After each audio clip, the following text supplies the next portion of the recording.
Hello everyone, my name is Zach Sanford and I am making To Azimuth, which is this game right here. If you're watching this on the Kickstarter page, I am going to repeat a couple of things that are in the write-up. So if you want, you can go ahead and skip ahead to the gameplay if you don't want to listen to me talking. But anyway, To Azimuth.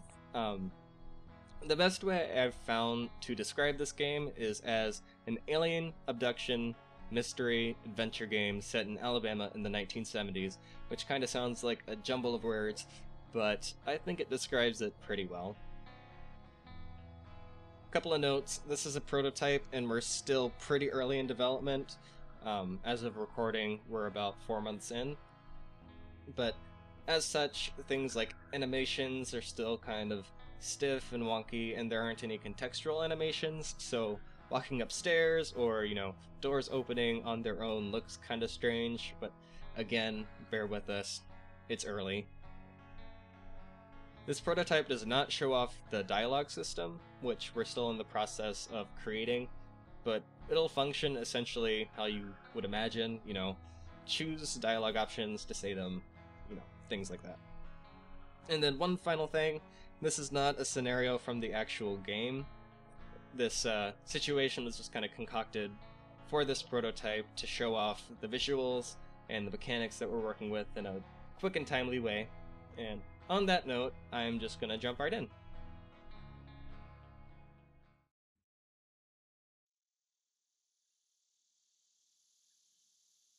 Okay, so this is Susanna. She is one of the two playable characters in the game, the other being her brother Nate.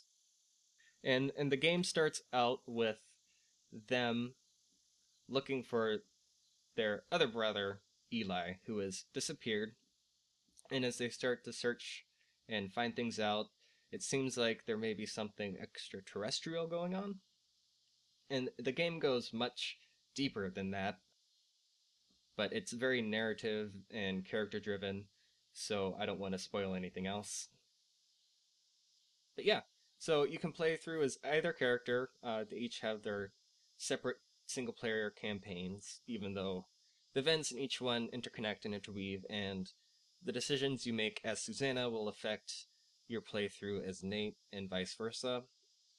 And you don't have to wait to finish the game to sort of do that. If you're playing through as Susanna, for example, you can play through as Nate with all of her decisions affecting your playthrough up until the point that you've played as Susanna.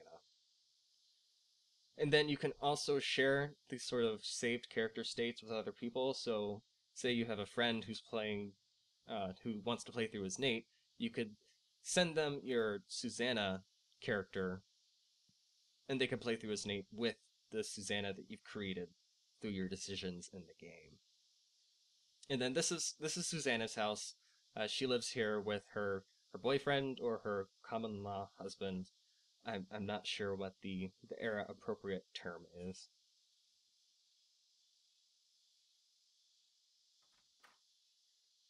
Hello? Charlie?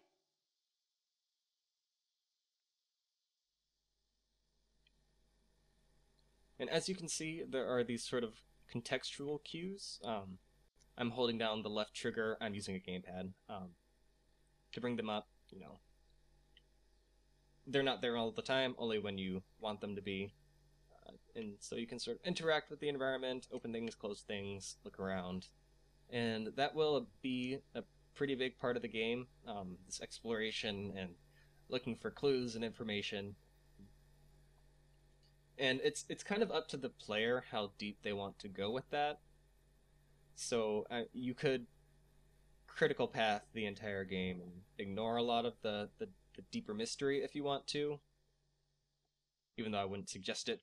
Uh, there's a lot of stuff in that just below the surface level. And there are these other contextual cues that are colored where you can zoom in on objects to investigate them closer. Where's your truck?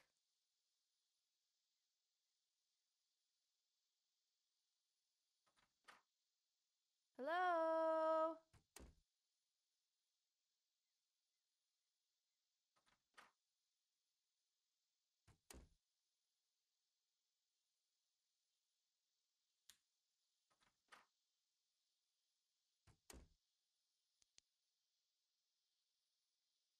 You home?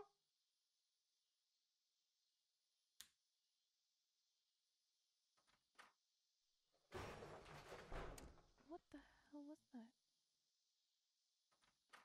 It sounded like it was outside.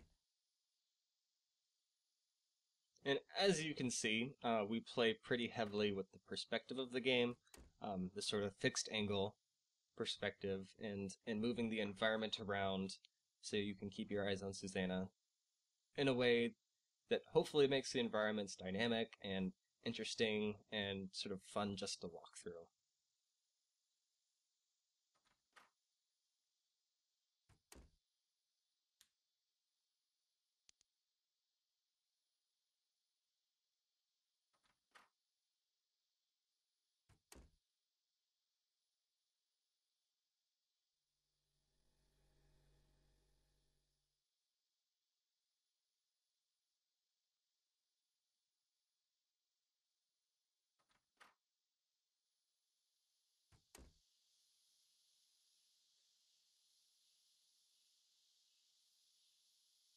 The plan is to have environments that are about this size, not huge, but big enough where you have room to explore and look around and discover things. Maybe a little bit larger, but nothing like a big hub world of any kind or anything like that.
Alright, so that was the prototype.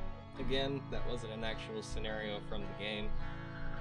We just wanted to show off the visual direction and the mechanics we're working with and things like that.